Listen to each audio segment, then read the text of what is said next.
My name's Jeff Smick. I'm a treasurer for SERCAL. I've been on the board for 4 or 5 years, and really happy to introduce this morning's plenary speakers. Brad Henderson and Jen Olson are with CDFW's Cutting the Green Tape program. Thank you. Echo.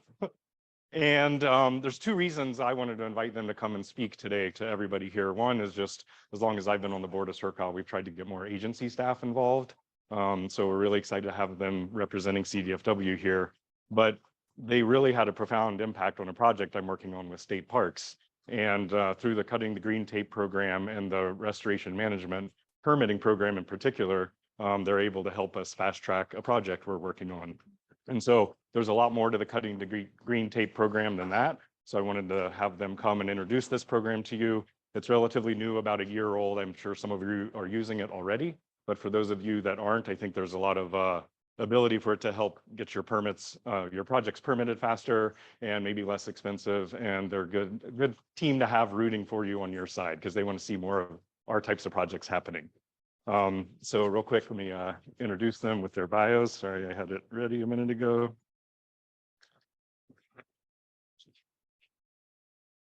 Brad is CDFW's Cutting the Green Tape statewide program manager. He's spent his career as a restoration planner, practitioner, permitter, and partner, including restoring pinyon pine and Joshua tree woodlands, riparian and wetland habitats, and restoration planning for the Klamath Dams removal project. In 2004, Brad's backyard habitat restoration project was featured on the PBS television show, California's Green. Through CDFW's Cutting the Green Tape program, he's advancing restoration projects throughout the state to make restoration a new way of life in California.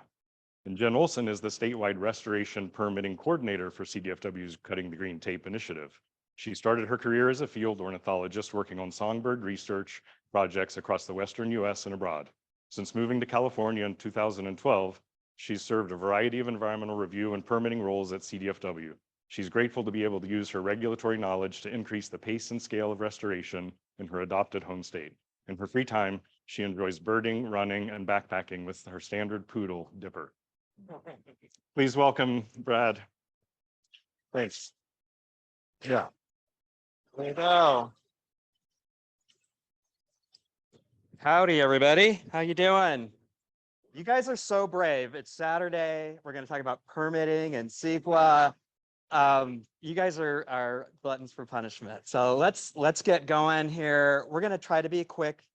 Really, the goal today is to make sure you all know who we are. You are our target audience, our clients, our partners, you're our peeps. And so you practitioners are really, you're doing this work, right? And so we're here to support you. And so anyway, let's see if we can advance a slide. No, we cannot. Spacebar should work. Clicking should work. Uh-oh. Oh, okay. I don't know what I did, but it advanced. Okay, the arrows didn't work actually. Okay, all right, peeps. We all know this stuff. We've heard it over and over again. But I think what's really important about the kind of the not so slow burn loss of we know that now the state of California has taken a really active role in protecting biodiversity through a number of new initiatives, 30 by 30, the biodiversity initiative, and Cutting Green Tape. And so this is a new chapter here because the state is really behind this stuff. And that's really, really important.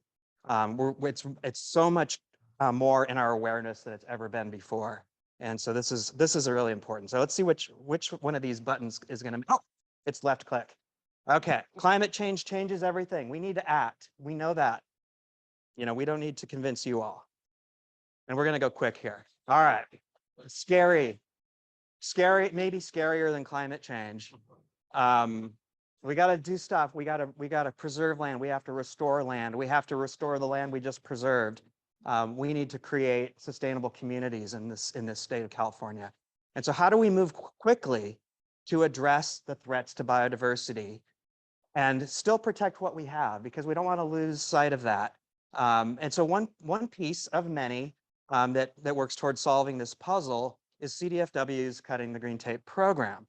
And really, we're all about pace and scale, scale and pace and scale. That's our mantra. That's why we're here. Everything we do is designed to help increase pace and scale. And so what do? Well, we help develop new tools. We try to improve all of our processes. One of those is granting. And so the new Cutting the Green Tape program, which is about a year and a half old, but wasn't really fully funded until about May of last year, or fully staffed, I should say, until May of last year. We're really looking at all of our processes, and our program is within our watershed restoration grant program. That's a really different home for a function that is focused on permitting in CEQA. Many of you have worked with our, HCPB or HABCON programs.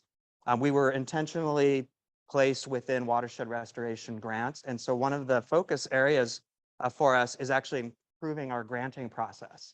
And those of you who are out writing proposals and burning the midnight oil to get your projects funded know how difficult granting can be.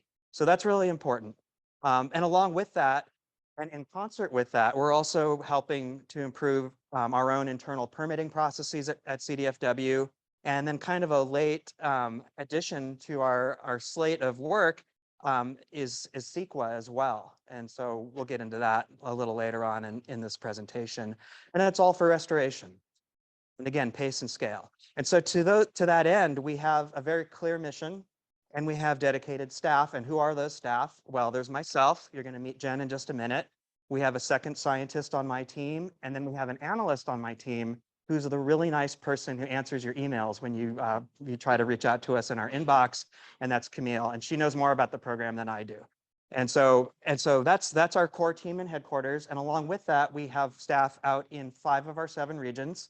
And there's 9 scientists out in the regions. There's a little bit more staffing in Northern California than there is in Southern California right now. I hope to address that soon so that we have really good coverage statewide.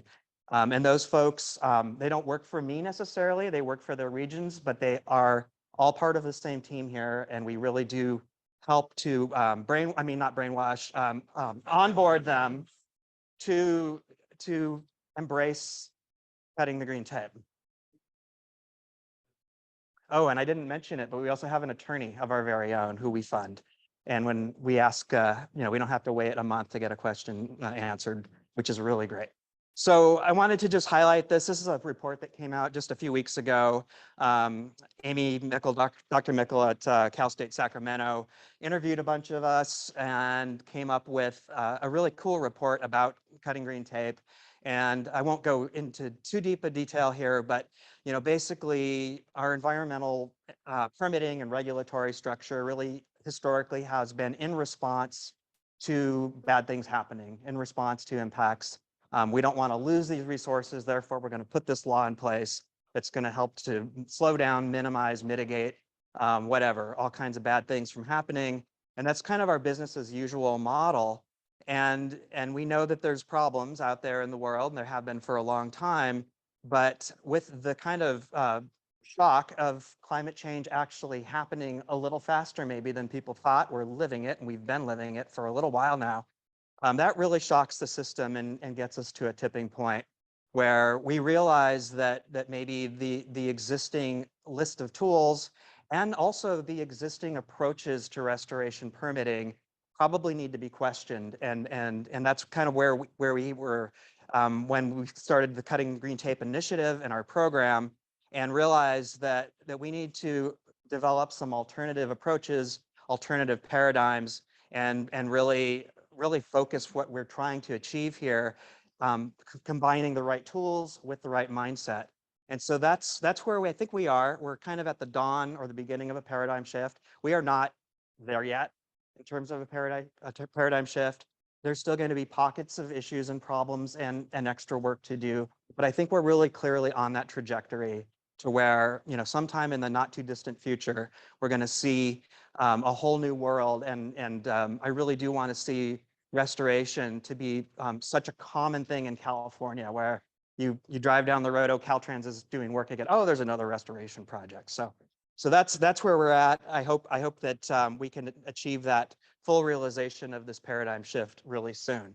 And so to that end, we've taken a brand new approach to restoration permitting. In the old days, these permits were designed to minimize harm of development. But and so a restoration project, you're looking at that and you shouldn't have your first question be, oh, what are the impacts of your restoration project? What are the negative impacts of your restoration project? It should be, what are the benefits of your restoration project? And then circle back to how to achieve that project and still minimize impacts. And so we're focused on benefits and kind of a new mantra instead of these kind of impacts to species and that sort of thing being treated as sort of incidental impacts. We're looking at that as beneficial management. So when you're doing your restoration project, you're managing species. So a whole different way of approaching things. So in the past, it was quite difficult to authorize take, and for Fish and Wildlife, for CDFW, take means capture, kill, or pursuit of protected species, both listed and fully protected. And this had the inadvertent effect of constraining projects, the size, the scope, perhaps the season of work to avoid take at all costs, which could then actually make your restoration project a little less valuable. And so we really want to focus on creating the very best projects that we possibly can and do that first. And then we can go dive in and work with you to look at how we might minimize the project impacts, but not constrain the project to the point where it's not as good a project. And yes, cutting the green tape does go in the field. And this was the trip where I was on wedding ring number 3 and I lost it.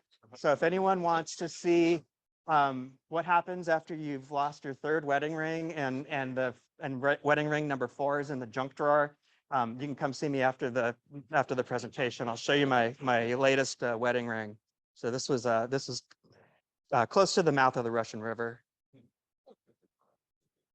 Okay.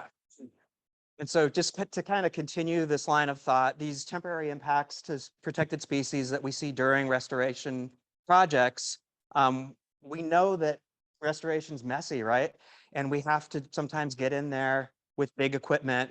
We've got to do some drastic things if we want to make a drastic change. And that's actually okay. That's okay. We can do this.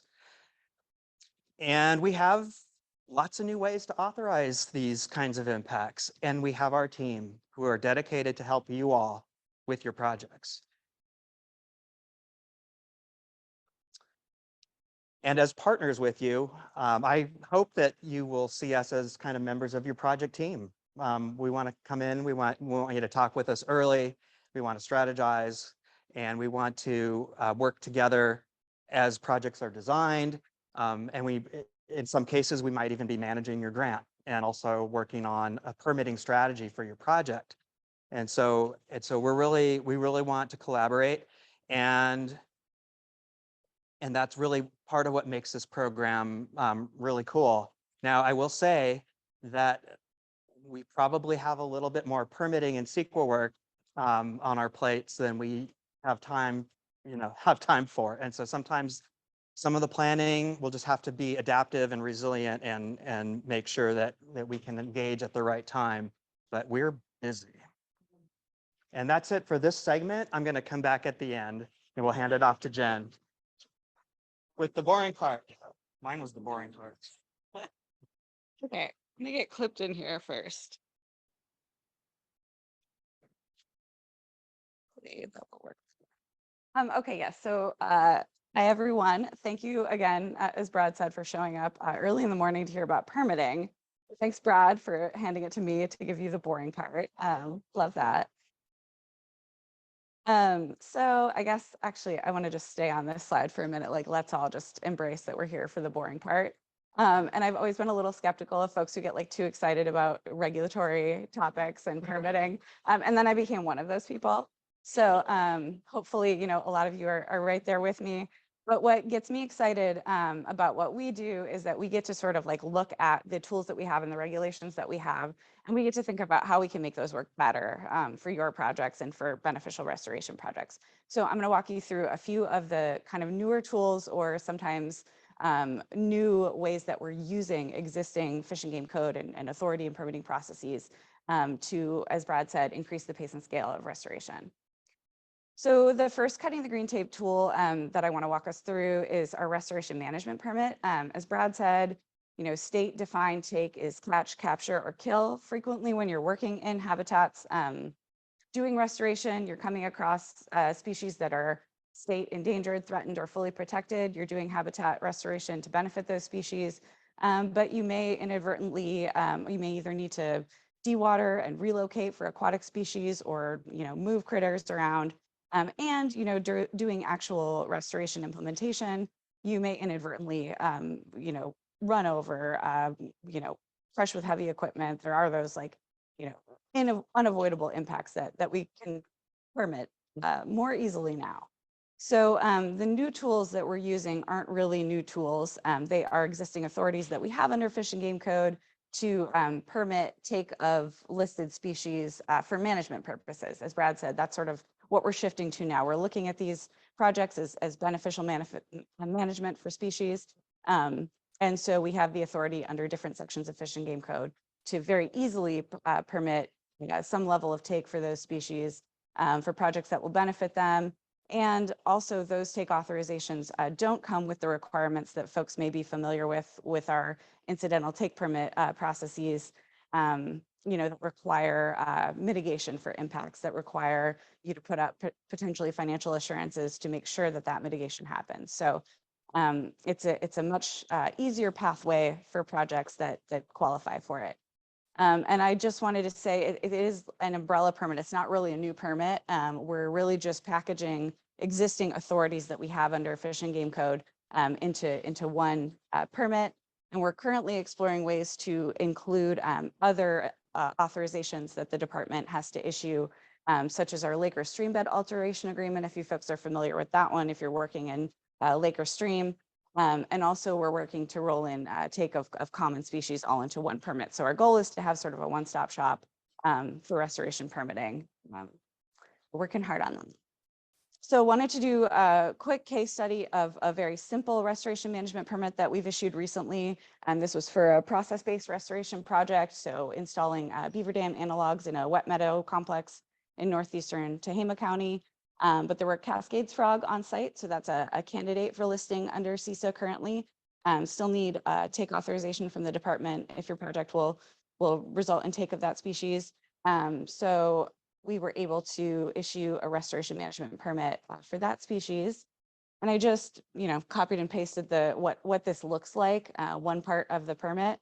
So it's really simple. We thought the project might result in take of up to 20 adult frogs through capture and relocation, and then also maybe inadvertent construction mortality. So that's what it looks like. That's take authorization. Permit's a little bit longer than that, has other measures in it, but it's a pretty standard thing. And so I just wanted to go through as well, Brad really touched on this well, but we're trying to be very collaborative with these permits. We're trying to talk to project proponents about what their needs are, what their goals are, and then look at what we need to do, as a trustee agency for state fish and wildlife resources to make sure that we, minimize impacts to the extent that we can while facilitating beneficial projects. And another thing I want to mention is that there are many other permitting tools from other agencies. So project proponents may be getting permitted under the statewide restoration general order through the water boards, maybe using a programmatic biological opinion from U.S. Fish and Wildlife Service or National Marine Fisheries Service. So those all have standard measures that we can use. They really apply to a lot of these permits broadly. And so we're trying to incorporate standard measures into our permits so that you don't wind up with 5 different permits with slightly different permit conditions. Hopefully your permit conditions can harmonize and match really well. And it's easier to adhere to your permits because we're not, in the past, I think there's been a lot of sort of complications when folks have permits with slightly different conditions. And we're trying to communicate and collaborate more so that we avoid that situation. And then just wanted to note that we've issued 9 of these restoration management permits so far. And one great thing about these new permitting strategies is that there is no fee associated with them.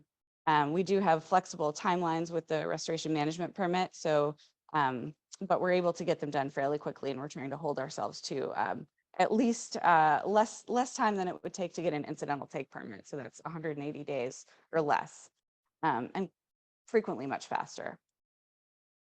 And then just wanted to also run through the other way that we can authorize take for duly listed species, so species that are listed under CISA and the federal ESA. So we are now using the lens of that 2081A section of Fish and Game Code that talks about management for listed species. And so when we look at a federal ESA document under that lens, if that a federal document covers species that are both state and federally listed, we can pretty easily look at a restoration project incidental take statement and say, yes, this is consistent with that section of CISA that talks about management. And we've also kind of expanded what we're able to do in terms of programmatic biological opinions. We can review a programmatic biological opinion as a whole and then look at the individual project that it's permitting. And we can also say that individual project is consistent with CISA. And that's not something that we've done very frequently in the past. So again, this is just a different section of Fish and Game Code. You may be familiar with 2081B from incidental take permits and consistency determinations for development projects. This is a different code section that gives us more flexibility for restoration. And just briefly, there have been a bunch of photos in here too of other great restoration projects that we've worked on, and some of you may be in the room, and thank you for letting us use your photos, and thank you for being project partners. This is one that is up in Redwood National Park up near Oric, so way in the northern part of the state. And it's an in-stream habitat restoration project for salmonids. It was a long planning effort, many project partners, and it's an implementation now. And we were able to do a restoration CD for that one. And if any of you have worked with consistency determinations in the past, you know they can be really tricky.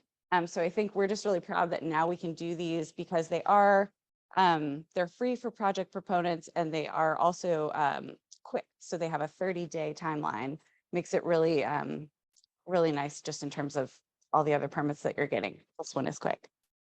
But with these, we do need to consult a lot on the front end. So we want people to come in the door and say, hey, this is what we want to do. And this is our federal document or our plan for how we're going to get our federal document.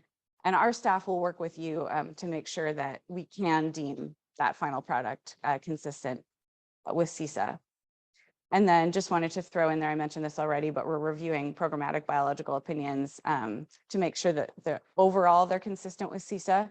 And then we review individual projects as well as they come in the door. And we've done 8 of these so far. And again, they're quick. So I'm not going to go into detail on our other permitting tools, but just to know that they exist. There's the Habitat Restoration and Enhancement Act. It's great for small projects that are less than 5 acres or 500 linear feet of stream impacts.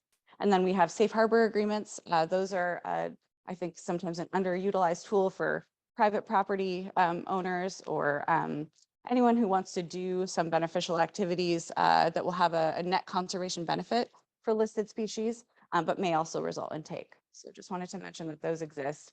And I guess overall, my message and our message from this talk is that you don't have to know everything about these permits or programs.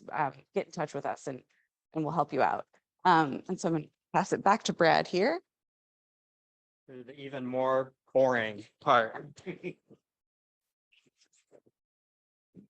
Okay. Anyone know where this is?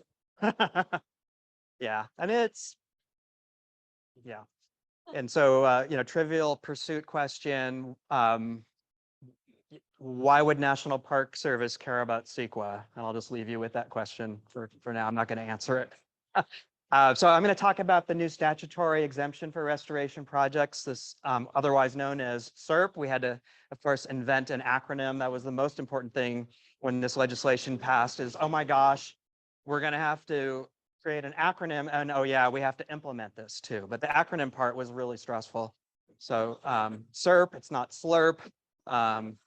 And so basically, it's a new, and it's a complete CEQA exemption. And if you're familiar with statutory exemptions, they don't apply a lot to restoration projects, but we got a big bomb of a statutory exemption dropped on us here.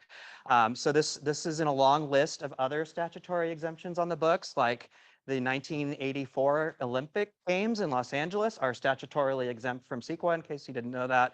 And that's a little bit earlier in the list. So, so it is embedded into CEQA. It does have a sunset date right now. It was kind of envisioned as a temporary, boost for restoration projects. So it really is only with us, as far as we know, until the end of 2024, unless it's extended or made permanent, which that could happen. We just don't know yet. It was a bill passed by the legislature and signed by the governor, so that would need to happen again, another legislative process anyway. So how does it work? We're not going to go deep into the details of it, but our team at Cutting the Green Tape, we will work with your CEQA lead agency, and essentially the lead agency has to go through some steps to show that the project meets the criteria for this exemption. And once they've done that, then they provide that to us, and our director, Chuck Bonham, will provide a signed concurrence document. And once you have those two things, the lead agency's work and our concurrence, then the lead agency is free to go ahead and approve the project. And again, it's a complete exemption from CEQA. So all those things we love in CEQA, notice of preparation, initial study, mitigation measures, it's gone. Public review too, which is one thing that is a little scary, right? So one thing that we ask lead agencies to do is to really engage with interested parties, with local agencies, and in particular tribes, and do that as early and as often as you can. And I attended the session over in the other building on that tribal engagement piece, and that was fantastic. I learned a lot. Anyway, to date, we have issued 22 concurrences, and that's a lot. And so this project's okay, Merced River, whatever. But here's the project I'm going to use for the case study: the Los Angeles River. Yeah,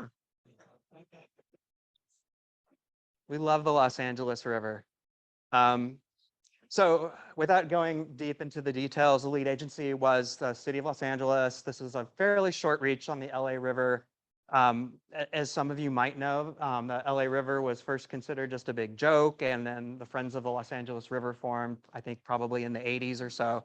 And anyway, there's this huge awareness and lots of folks who have been basically robbed of having a beautiful river in their backyard in the heart of Los Angeles. And so this particular project is one of the very first steps that will occur in order to bring the steelhead back to the Los Angeles River, believe it or not. Snaps for steelhead. And so, like, why did I use this picture with the weird light thing? Well, once we saw the picture, and this was taken by Wendy Katagi at Stillwater, we're like, oh my God, there's a steelhead halo. It's the spirit of the steelhead is right there. And and this is some of our team, Christian and me, same hat I'm wearing today, and Kaylee. And so that was pretty cool. And this helped jumpstart that project. And that's what we really care about. We do realize that CEQA is a big cost. It's a big time commitment. And so we always ask our partners and lead agencies, like, hey, how did this work for you? How much time and money did we save you? And we're getting some pretty amazing answers. Right now, our best cost savings on a single project was $540,000. We have a project or two where we've saved 2 years of time. And then we've got some other ones in the works where they've scoped over $1 million for CEQA. And so we'll see if we're successful.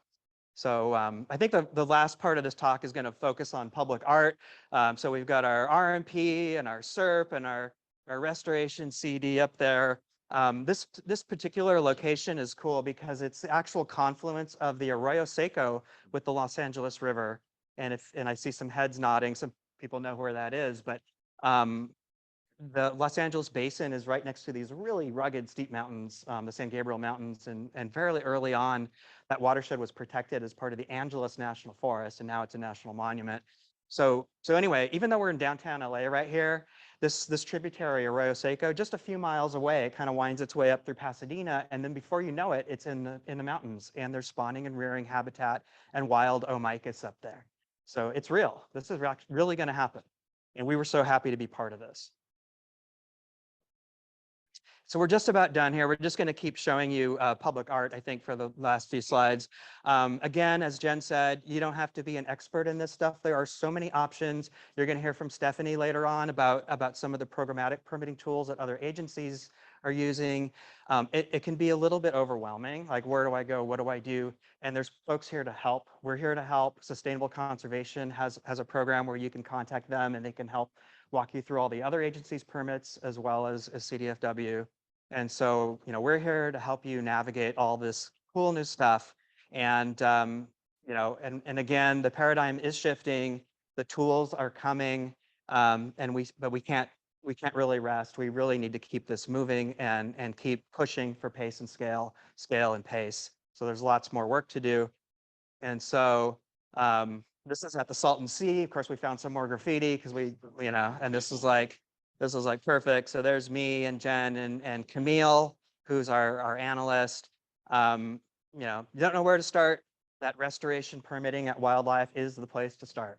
And we'll get back to you soon. We'll connect you with the right regional folks and you're off and running. And that can be for the statutory exemption or, any take permitting that you might need. Or if you're just wondering like about HREA, or I'm working with a landowner who doesn't want to allow the project on my land and maybe a safe harbor agreement, we can help find an answer there. So, so again, there's me, Jen, and then Corey's not here today and he's not in the picture either, but he's our, yeah, he does exist. Corey's a real person. We were going to Photoshop him in, but I think we ran out of time. But anyway, that really concludes this presentation. And so again, we're here to help you, and we really enjoy working with you practitioners because you're doing this work that's so critical, and we really want to make your jobs and your lives a little bit easier and a little bit more fun. And guess what? We're selfish. We want our jobs and our lives to be a little easier and a little more fun as well. So thanks so much.